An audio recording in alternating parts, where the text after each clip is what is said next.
নমস্কাৰ এজুকেটৰ ইউটিউব চেনেলটোলৈ সকলোকে স্বাগতম জনাইছোঁ।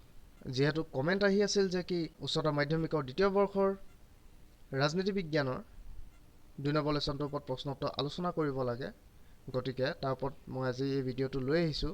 গতিকে ভিডিঅ'টোত এই লেসনটোৰ ওপৰত কেইটামান গুৰুত্বপূৰ্ণ প্ৰশ্ন উত্তৰ তোমালোকৰ লগত আলোচনা কৰিম। গতিকে তোমালোকে ভিডিঅ'টো সম্পূৰ্ণ চাবা আৰু যদি ভিডিঅ'টো ভাল পোৱা তেন্তে ভিডিঅ'টো এটা লাইক কৰি দিবা আৰু তোমালোকৰ বন্ধু বান্ধৱীকো শ্বেয়াৰ কৰি দিবা আৰু যদি চেনেলটো নতুনকৈ ভিজিট কৰিছা তেন্তে চেনেলটো এতিয়া সাবস্ক্ৰাইব কৰি দিবা। তেন্তে বলা আজি ভিডিঅ'টো আৰম্ভ কৰোঁ। আজি প্ৰথম প্ৰশ্নটো হৈছে যে কোন চনত বাৰ্লিন দেৱাল ভংগ হৈছিল? ইয়াৰ শুদ্ধ উত্তৰটো হ'ব 1989 চনত। এইটো খুব ইম্পৰ্টেণ্ট কুৱেশ্যন হয় আৰু এক্সামত প্ৰায় 1 মাৰ্কছৰ এইটো কুৱেশ্যন আহি থকা দেখা যায়। গতিকে এই কুৱেশ্যনটো ভালদৰে তোমালোকে পঢ়িবা। এইটো 1 মাৰ্কৰ আহিব লগা এটা গুৰুত্বপূৰ্ণ প্ৰশ্ন। তেন্তে নেক্সট কুৱেশ্যনটো চাওঁ আমি। নেক্সট কুৱেশ্যনটোত কৈছে যে ৰাষ্ট্ৰপতি মিখাইল গৰ্বাচেভে ছোভিয়েট ইউনিয়নত আৰম্ভ কৰা সংস্কাৰ দুটাৰ নাম উল্লেখ কৰা। পোনপ্ৰথমে মিখাইল গৰ্বাচেভনো কোন সেইটো আমি জানিব লাগিব।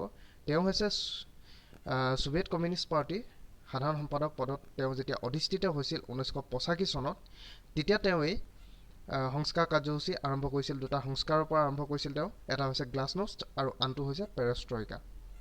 আৰু এই সংস্কাৰ কাৰ্যসূচী তেওঁ কিয় ল'ব লগা হৈছিল? তোমালোকে চেপ্টাৰটো যেতিয়া ভালদৰে পঢ়িবা তেতিয়া তোমালোকে অনুমান কৰিবা যে কি তেওঁ এই সংস্কাৰ কাৰ্যসূচী দুটা কিয় ল'ব লগা হৈছিল আৰু ইয়াৰ ফলশ্ৰুতিত কি হৈছিলগে। গতিকে চিম্পলকৈ ক'বলৈ গ'লে ইয়াৰ ফলশ্ৰুতিত কি হৈছিল, মিখাইল গৰ্বাচেভে যেতিয়া এই সংস্কাৰ কাৰ্যসূচী তেওঁ হাতত লৈছিল তেতিয়া ছোভিয়েট সংঘৰ পতনৰ দিশে আগবাঢ়িছিল এই কাৰ্যসূচী দুটাৰ পৰাই। ঠিক আছে, তেন্তে তোমালোকে নিশ্চয় হয়তো গম পালা যে কি ৰাষ্ট্ৰপতি মিখাইল গৰ্বাচেভে ছোভিয়েট ইউনিয়নত আৰম্ভ কৰা সংস্কাৰ দুটাৰ নাম হৈছে গ্লাছনোষ্ট আৰু পেৰেষ্ট্ৰইকা। আৰু এইখিনিতে তোমালোকে এটা কথা খুব মন দিবা যে কি এই গ্লাছনোষ্ট বা পেৰেষ্ট্ৰইকা অৰ্থ কি সেইটো এক্সামত কিন্তু আহে।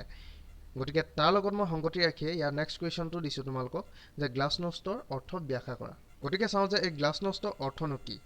গ্লাছনোষ্টৰ অৰ্থ হ'ল ব্যাপক স্বচ্ছতা, যি নীতিৰ জৰিয়তে মিখাইল গৰ্বাচেভে ছোভিয়েট সমাজৰ সমস্যা আৰু প্ৰত্যাহ্বানসমূহৰ বিষয়ে অধিক স্বচ্ছতা সৃষ্টি কৰিব বিচাৰিছিল। গতিকে কি ক'লে যে গ্লাছনোষ্টৰ অৰ্থ হ'ল কি ব্যাপক স্বচ্ছতা, আৰু এই স্বচ্ছতা অৰ্থাৎ পৰিষ্কাৰ নিকা। ঠিক আছে, এক বহল ৰূপত ক'বলৈ গ'লে ইয়াৰ অৰ্থটো হৈছে এটা পৰিষ্কাৰ বা নিকা।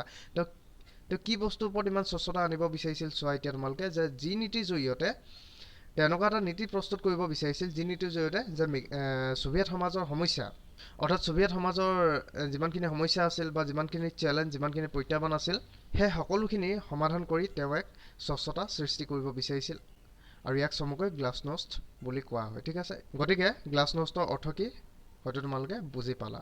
তেন্তে নেক্সট কুৱেশ্যনটো হৈছে যে ছোভিয়েট সংঘত কেইখন গণৰাজ্য আছে?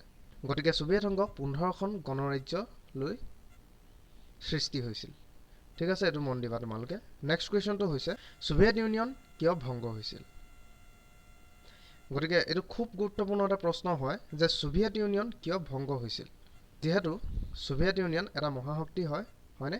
গতিকে এই মহাশক্তিৰ কিয় ভংগ হৈছিল বা কিয় পতন হৈছিল তাৰ কাৰণটো হৈছে চোৱা যে ছোভিয়েট ইউনিয়নৰ পতনৰ অন্তৰালত বহুবোৰ কাৰণ নিহিত হৈ আছে যদিও এই কাৰণসমূহৰ ভিতৰত মূল কাৰণটো হৈছে ছোভিয়েট সমাজ ব্যৱস্থাৰ বুকুত দীৰ্ঘকাল ধৰি বৰ্তি থকা বিৰোধ বা অন্তৰ্দ্বন্দ্ব আৰু লগতে 1985 চনত মিখাইল গৰ্বাচেভে সূচনা কৰা গ্লাছনোষ্ট আৰু পেৰেষ্ট্ৰইকা নামৰ সংস্কাৰ কাৰ্যসূচীসমূহ। গতিকে ছোভিয়েট ইউনিয়নৰ পতনৰ অন্তৰালত কি আছে, বহুবোৰ কাৰণ আছে যদিও ছোভিয়েট ইউনিয়নৰ দৰে এটা মহাশক্তিৰ পতনৰ অন্তৰালত বহুবোৰ কাৰণ নিহিত হৈ আছে, কিন্তু তাৰ ভিতৰতে দুটা মূল কাৰণ হৈছে চোৱা যে এটা হৈছে ছোভিয়েট সমাজ ব্যৱস্থাৰ বুকুত বহুদিন ধৰি বৰ্তি থকা বিৰোধ বা অন্তৰ্দ্বন্দ্ব। যিহেতু কি হৈছিল এই ছোভিয়েট সমাজ ব্যৱস্থাৰ বুকুত কি হৈছিল বহু বছৰ ধৰি কি হৈছিল বিৰোধ বা অন্তৰ্দ্বন্দ্ব ভিতৰি কি হৈছিল স্বেচ্ছাচাৰিতা চলিব ধৰিছিল, এনেধৰণৰ কিছুমান দুৰ্নীতি চলিব ধৰিছিল। সেইটো এটা মেইন ফেক্টৰ বুলি কৈছে, সেইটো এটা মূল কাৰণ হৈছে ছোভিয়েট ইউনিয়নৰ পতন হোৱা। আৰু লগতে 1985 চনত মিখাইল গৰ্বাচেভে সূচনা কৰিছিল তেওঁৰ যি দুটা কাৰ্যসূচী, এটা হৈছে গ্লাছনোষ্ট আন এটা হৈছে পেৰেষ্ট্ৰইকা। এইটো আন এটা মেইন ফেক্টৰ, মেইন কাৰণ ছোভিয়েট ইউনিয়নৰ পতন হোৱা। ঠিক আছে, তেনে নেক্সট কুৱেশ্যনটোলৈ আগবাঢ়োঁ। নেক্সট কুৱেশ্যনটোত কৈছে যে গৰ্বাচেভৰ নতুন অৰ্থনৈতিক কৌশলৰ মূল ধাৰণাৰ ভিত্তি কি আছিল? যেতিয়া কি হৈছিল মিখাইল গৰ্বাচেভে ছোভিয়েট কমিউনিষ্ট পাৰ্টিৰ সাধাৰণ সম্পাদক পদত তেওঁ অধিষ্ঠিত হৈছিল। তেওঁ তেতিয়া ছোভিয়েট সমাজ ব্যৱস্থাৰ কি হৈছিল নীতি আদৰ্শসমূহ সম্পূৰ্ণ চালি জাৰি চাইছিল আৰু চালি জাৰি চাই তেওঁ দেখিছিল যে কি বহু বছৰ ধৰি চলি অহা দুৰ্নীতি, স্বেচ্ছাচাৰিতা আৰু লগতে অৰ্থনৈতিক অৱস্থাৰো যথেষ্ট দুৰ্বলতা আছিল। গতিকে সেই কথাখিনিৰ ওপৰত তেওঁ যথেষ্ট দৃষ্টি ৰাখি তেওঁ কি কৈছিল, এক নতুন অৰ্থনৈতিক কৌশলৰ তেওঁ ধাৰণা লৈছিল। আৰু এই ধাৰণাৰ মূল ভিত্তি কি আছিল, কি কাৰণে গৰ্বাচেভে এই অৰ্থনৈতিক কৌশলৰ ধাৰণা ল'ব লগা হৈছিল, তাৰ মূল ভিত্তি আছিল চোৱা যে স্থবিৰতা, ছোভিয়েট সমাজ ব্যৱস্থাত অৰ্থনীতিৰ যি স্থবিৰতা আছিল আৰু লগতে দুৰ্নীতি তথা দক্ষতাহীনতাই পংগু কৰি পেলোৱা প্ৰতিষ্ঠিত ছোভিয়েট ব্যৱস্থা আৰু ইয়াৰ দুৰ্বল দুৰ্নীতিগ্ৰস্ত অৰ্থনীতিৰ সংস্কাৰ সাধন কৰি অৰ্থনীতিক টনকিয়াল কৰি তোলা। যিহেতু এইসমূহ কি হৈছিল, ছোভিয়েট সমাজ ব্যৱস্থাত বহুদিন ধৰি চলি আহিছিল, যেনে ধৰা স্থবিৰতা, দুৰ্নীতি তথা দক্ষতাহীনতাই পংগু কৰি পেলাইছিল সেই সময়ত ছোভিয়েট ব্যৱস্থা, আৰু লগতে ইয়াৰ দুৰ্বল দুৰ্নীতিগ্ৰস্ত অৰ্থনীতিৰ সংস্কাৰ, এই সকলোবোৰ কি কৰিছিল তেওঁ সাধন কৰি অৰ্থনৈতিক টনকিয়ালৰ দিশত লৈ যোৱাৰ এক ধাৰণা লৈছিল। আৰু এইকেইটাই আছিল গৰ্বাচেভৰ নতুন অৰ্থনৈতিক কৌশলৰ মূল ধাৰণাৰ ভিত্তি। তেন্তে ব'লা নেক্সট কুৱেশ্যনটোলৈ আগবাঢ়োঁ। নেক্সট কুৱেশ্যনটো কৈছে যে ছোভিয়েট ইউনিয়নৰ পতনৰ 3টা কাৰণ উল্লেখ কৰা। এতিয়া ছোভিয়েট ইউনিয়নৰ পতনৰ 3টা কাৰণ কি কি আছিল বুলি ক'লে তোমালোকে লিখিবা যে প্ৰথমটো হৈছে 1960ৰ দশকৰ পৰা সংকটৰ ৰূপ লোৱা ছোভিয়েট অৰ্থনীতিৰ স্থবিৰতা। লাহে লাহে কি হৈছিল যে 1960 চনৰ পৰাই কি হৈছিল, লাহে লাহে ছোভিয়েট অৰ্থনীতিৰ স্থবিৰতা এক সংকটৰ ৰূপ ল'বলৈ ধৰিছিল। লাহে লাহে কি হৈছিল, ইকনমিকেলি ডেভেলপ হোৱা নাছিল, কি হৈছিল ইয়াৰ পৰিৱৰ্তে স্থবিৰতা পৰিলক্ষিত হৈছিল ছোভিয়েট ব্যৱস্থাত। ঠিক আছে, ছোভিয়েট অৰ্থনীতিৰ ব্যৱস্থাটোত। দ্বিতীয় কাৰণটো হৈছে যে পাৰমাণৱিক আৰু বিশ্ব মহাশক্তি হিচাপে ছোভিয়েট সংঘই আধিপত্য স্থাপনৰ বাবে ব্যয় কৰা সম্পদ আৰু ই দেশীয় অৰ্থনীতিত সৃষ্টি কৰা প্ৰচুৰ চাপ। গতিকে আমি জানো যে কি ছোভিয়েট সমাজ ব্যৱস্থাটো এটা কি হৈছে মহাশক্তি হয় মাৰ্কিন যুক্তৰাষ্ট্ৰৰ দৰে, আৰু এই মহাশক্তি হিচাপে কি হৈছে আধিপত্য স্থাপনৰ যি সপোন দেখিছিল সেই সময়ত ছোভিয়েট ব্যৱস্থাই, তাৰ বাবে তেওঁলোকে কি কৰিছিল, মহাশক্তি হিচাপে আধিপত্য স্থাপন কৰিবৰ বাবে তেওঁলোকে যিকোনো পৰ্যায়লৈ যাবলৈ তেওঁলোক তৈয়াৰ আছিল, ৰেডি আছিল। গতিকে তাৰ বাবে তেওঁলোকে কি কৰিছিলে, আধিপত্য স্থাপনৰ বাবে ব্যয় কৰা সম্পদ আৰু ই দেশীয় অৰ্থনীতিত সৃষ্টি কৰা প্ৰচুৰ চাপ, যিবোৰ দেশীয় সম্পদ আছিলে, যিবোৰ সম্পদে দেশবোৰক অৰ্থনৈতিকভাৱে টনকিয়াল কৰিছিল, সেই সম্পদসমূহ কি হৈছিল যথেষ্ট এক বহল ৰূপত তেওঁলোকে ব্যয় কৰিব লৈছিল, ব্যৱহাৰ কৰিব লৈছিল, ব্যয় কৰিব লৈছিল। কিয় লৈছিল, কাৰণ তেওঁলোকে আধিপত্য স্থাপনৰ যি সপোন দেখিছিল, সেইবাবে তেওঁলোকে যিকোনো পৰ্যায়লৈ যাবলৈ ৰেডি আছিল। গতিকে এইটো এটা কাৰণ আছিল ছোভিয়েট সমাজ ব্যৱস্থা বা ছোভিয়েট সংঘ ধ্বংস হোৱাৰ অন্য এটা কাৰণ। নেক্সট কাৰণটো হৈছে প্ৰশাসনিক ক্ষেত্ৰত গঢ়ি উঠা দুৰ্নীতি আৰু ছোভিয়েট কমিউনিষ্ট পাৰ্টিৰ মাজত ক্ৰমাগতভাৱে বৃদ্ধি পোৱা স্বৈৰতন্ত্ৰীয় প্ৰৱণতা। প্ৰশাসনিক ক্ষেত্ৰতো কি হৈছিল, বহুত দুৰ্নীতি হৈছিল, আৰু লগতে ছোভিয়েট কমিউনিষ্ট পাৰ্টিৰ মাজত কি হৈছিল, ক্ৰমাগতভাৱে লাহে লাহে তেওঁলোকৰ স্বৈৰতন্ত্ৰীয় প্ৰৱণতা বৃদ্ধি পাইছিল। অৰ্থাৎ কমিউনিষ্ট পাৰ্টিৰ প্ৰতিজন সদস্যই নিজৰ নিজৰ লাভালাভটোৰ প্ৰতি তেওঁলোকে বেছি আকৰ্ষিত হয়, তেওঁলোকে বেছি নিজৰ কথা চিন্তা কৰি তেওঁলোকে স্বৈৰতন্ত্ৰীয় প্ৰৱণতা বৃদ্ধি কৰিবলৈ ধৰিছিল তেওঁলোকৰ কমিউনিষ্ট পাৰ্টিৰ মাজতেই। এইটো হৈছে অন্য এটা কাৰণ ছোভিয়েট সংঘৰ পতনৰ।